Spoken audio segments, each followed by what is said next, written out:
do I look right here? Yep, just look right here. Yep. All right, go ahead with the intro. I'm Danny Rolando, I'm a comedian.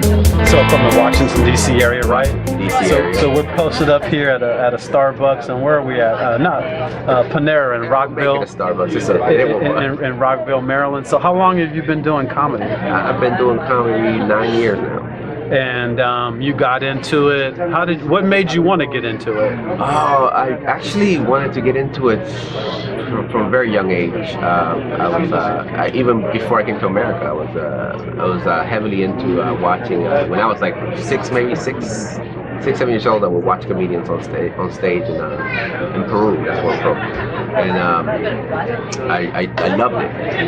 And then I came here, and that kind of got lost for a little bit. Then I had a friend that brought Eddie Murphy's tape, Delirious. That got me back into it. So you mentioned something that's interesting. You said you're from Peru originally, yeah. And I know in the Washington D.C. area there's a lot of diversity, but most of the comedians I see, they're either black, white, or maybe Jewish.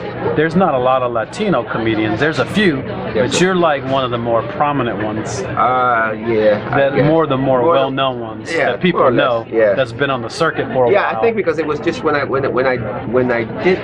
started, it was actually probably just me that was Latino doing, maybe one other person I can't really recall, but it appeared to be just me in this area doing comedy. Yeah. And so now there's a lot more, of course, which is awesome. But it's going to grow. So let me ask you, knowing that you're probably the most prominent Latino comedian in this area, do you feel like a extra sense of responsibility to make sure you like represent appropriately and that you're doing good shows? Because comedy is kind of segregated in this area. Right. You usually have your black shows, our urban shows, and then you have your white shows, more mainstream shows. Even though the city of D.C. has a lot of diversity, it just seems like shows fall into one or two categories sometimes. So, like, what's your thoughts on that? Well, or are you just all about making sure you have a good show? As a comedian, you're always going to have to make sure you have a good show. Wherever you go. I like to do every room. I've never shied away from any room. I've done black rooms, white rooms, Latino rooms. It is segregated sometimes. Yeah. But you have to work everywhere with it. To be able to do. If your jokes got to work wherever you go. Yeah. And if you don't try those other rooms, and you don't go to a black room, you don't go to, you're going to get to some point where you're in some city doing some show, and you're going to walk right into it, and you're going to be like, whoa, and then you're going to be all surprised. So let me ask you, what is it like being a comedian working a Latino room for you? What's that experience like as opposed to like a mainstream room? Is the audience talking to you more? Is there more interaction? It's hard to say, man, because it's hard to get Latinos out to comedy. To comedy, okay. They will come out for big names though. Yeah. Man, when Carlos Mencia comes to town, they're all over the place. Okay. Latinos come out from nowhere. Okay. It's just. But Latino room is actually pretty good. They all want to have a good time. Okay. They come out to to party. Sure. And enjoy the comedy. But they're also funny. So they like to yell shit out. So they like vocal. They like to talk to you, have a conversation with you. They're kind of like doing a black room. Okay. That's a good analogy. They like to get involved a little bit. But it's like I said, if you got to be able to work it. So how old were you when you came to the States from Peru? When I came to the States, I was 8 years old. So how was that for you? Did you speak English at the time? No. So you learned English in school? I learned English in school and watching Three's Company. In this area? Yeah. So in Maryland? Always been, Maryland. Yeah. So how was that like? You come here, you're 8 years old, you go to public school, you don't speak English, but as a kid you're learning it. Like, what was that experience like? Oh man, it was tough, man. Because when I came here, like I tell comedians now, when I came here, it's nothing like it is now. Yeah, it was totally different demographics in this area. And even everything that you see now. When I came here, my elementary school had 3 Latinos. One that was born here, one from El Salvador, one from Nicaragua, and me. So did you 3 hang out? Well, no, not really. I hung out with the one that was born here. Kind of didn't speak English that well, but he helped me. Okay. Because I didn't speak English. He spoke Spanish, but not that great either. Okay. But he helped you. But he helped me. He helped me try to. The other two guys didn't speak English either, so yeah, we hung out. You know, we hung out, and it's really it's a total different experience. Like I tell people all the time now it's like you guys can listen to music. Yeah, but you could. I think maybe with the shift in demographics here, you could get by with just speaking Spanish. Oh, now, yeah. If you could get by back then. But it was a lot harder. It was a lot harder, right? Yeah. It was a lot harder. You'd be alone. There was only one Latino store when I got to Maryland. Wow. It was on Flower Avenue, just one. That's it. You want a Latino product? That's the only place you could go to. Okay. Giant did not have an international aisle. Yeah. So what's that been like for you coming here at 8 years old, not speaking the language, and then years later you see this population boom where, you know, there's restaurants, there's stores, music, nightclubs.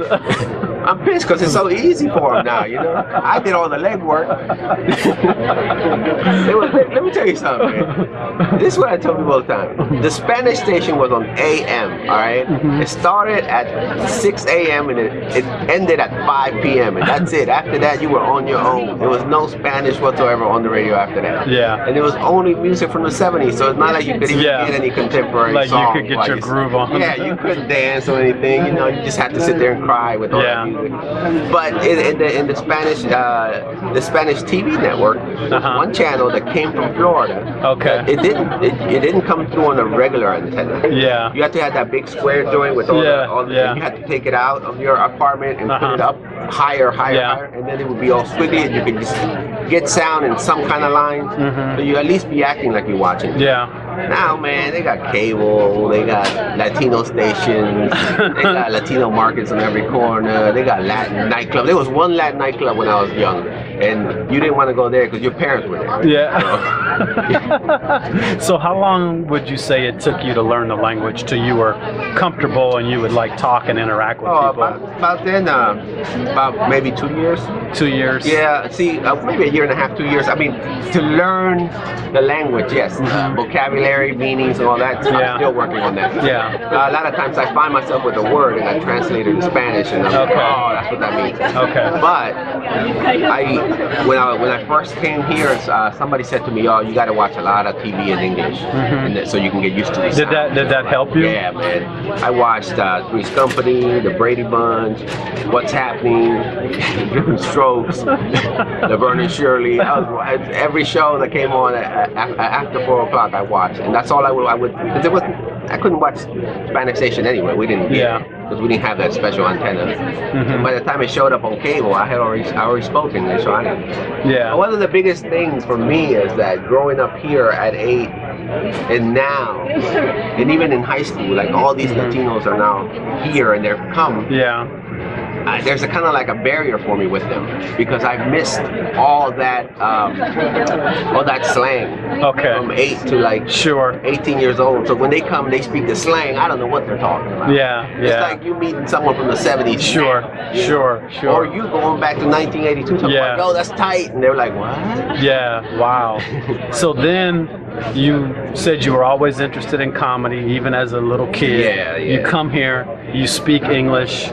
And then how old, like you said you've been in the game for a while, so what made you actually stop thinking about it and then say, I'm going to try this? Well, here's the deal, like, man. was there an event that said, I need to do this? Yeah, this actually, let me tell you, there was never a time that I thought, oh, I can do that. Because the limit on television, I had never seen a Latino on TV other than Spanish television. Yeah. I think maybe back then Chico and the Man was like the only show I mean, that I could recall. Yeah, it wasn't. And that was Freddie Prinze Jr. Yeah, it wasn't that. You don't see. No, Freddie Prinze it was his dad. Right. Yeah. Yeah, his dad. Not the not the guy from Scooby-Doo. The thing is that I didn't come from a culture to say, hey, you can do it. Yeah. didn't have that. You know, I came from the culture. It's like, hey, don't do crimes. You know, don't get into trouble. That was my only goal in life. Is don't get into trouble. Yeah. You know, don't commit crimes. You know, just and whatever you do, try to stay in school. That was it. But there was no goal from that, and there was definitely no goal to be a comedian or be on television or have a show or anything like that. It wasn't until I started seeing George Lopez. Okay. And so like late '80s, early '90s, maybe. Yeah, kind of like late '90s. Late '90s, maybe. Okay, yeah. When they came out with that Latin Kings of Comedy DVD, and I was like, oh, this can really happen. You know, George Lopez.